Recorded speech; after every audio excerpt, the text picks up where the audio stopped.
ഈ ലോകത്തെല്ലാം തലകീഴിയായിട്ടാണ് നടക്കുന്നത്. അത് എന്തെന്ന് വെച്ചാൽ പെൺകുട്ടികൾ ഗർഭിണിയാകുന്നതിന് പകരം ആൺകുട്ടികളാണ് ഗർഭിണിയാകുന്നത്. ഈ പെണ്ണ് അവളുടെ ഗർഭിണിയായ ഭർത്താവിനെ ചീത്ത പറയുകയാണ്.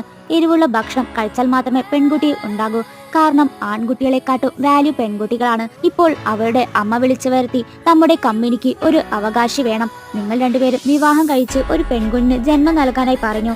സോ ഇവൾ ഒരു മികച്ച ഭർത്താവിനെ തേടിയെങ്കിലും ഒന്നിനെയും പിടിച്ചില്ല. അങ്ങനെ ഒരുത്തനെ ഇഷ്ടമാവുകയും അവനെ വിവാഹം കഴിക്കുന്നു. കുറച്ചു നാളത്തെ ദാമ്പത്യ ജീവിതത്തിനുള്ളിൽ അവൻ ഗർഭിണിയാവുകയും പെൺകുഞ്ഞിന് ജന്മം നൽകാനായി അവൾ എരിവുള്ള ഫുഡ് കൊടുക്കുകയാണ്. അവനും പെൺകുഞ്ഞ് ജനിക്കാനാണ് ആഗ്രഹം.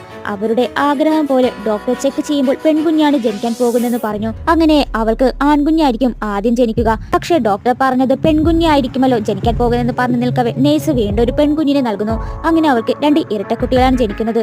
എന്നാൽ സഹോദരിക്ക് ജനിക്കുന്നത് ആണും പെണ്ണുമല്ലാത്ത ഒരു വിചിത്ര ജീവിയായിരിക്കും. കാരണം അവളുടെ ഭർത്താവ് കഴിച്ചത് മോശമായ ഭക്ഷണമാണ്.